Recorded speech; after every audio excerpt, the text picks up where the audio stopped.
நடைபெற்று வருகிறது.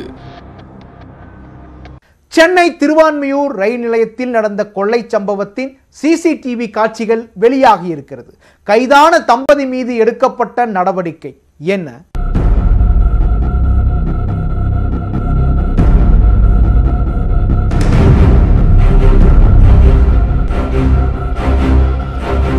திருவான்மியூர் பறக்கும் ரயில் நிலையத்தில் நடந்த கொள்ளை சம்பவத்தில் ரயில்வே ஊழியர் டீகாராமின் மனைவி சரஸ்வதி ரயில் நிலையத்திற்கு நடந்து செல்லும் காட்சியில் அடுத்த கட்ட நடவடிக்கை என்ன?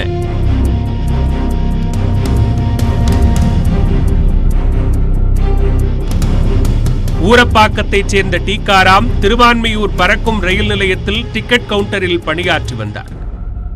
திங்கட்கிழமை அதிகாலையில் சிலர் துப்பாக்கி முனையில் அவரை கட்டி போட்டுவிட்டு 1,32,000 ரூபாயை கொள்ளையடித்துச் சென்றதாக தகவல் வெளியானது.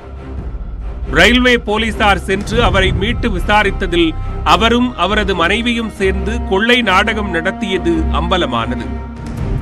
ஆன்லைன் சூதாட்டத்திற்கு அடிமையான டீகாராம் கடனை அடைக்க கொள்ளையில் ஈடுபட்டது விசாரணையில் தெரியவந்தது. ஞாயிறு இரவே அலுவலகம் சென்ற டீகாராம் அன்று நள்ளிரவு பணத்தை கொள்ளையடித்தார். திங்கள் அதிகாலையில் ஆட்டோ மூலம் ரயில் நிலையம் சென்ற அவரது மனைவி சரஸ்வதி அவரை நாற்காலியில் கட்டி போட்டுவிட்டு சென்று விட்டார் என்பது விசாரணையில் தெரிய வந்தது. சிசிடிவி காட்சி உள்ளிட்ட ஆதாரங்களின் அடிப்படையில் தம்பதியை கைது செய்த போலீசார் பணத்தை மீட்டனர். இந்நிலையில் டீகாராமின் மனைவி சரஸ்வதி அதிகாலையில் ஆட்டோவில் ரயில் நிலையத்திற்கு சென்று ரயில் நிலையத்திற்கு சற்று முன்பே ஆட்டோவை நிறுத்திவிட்டு நடந்து சென்ற சிசிடிவி காட்சி வெளியாகியுள்ளது.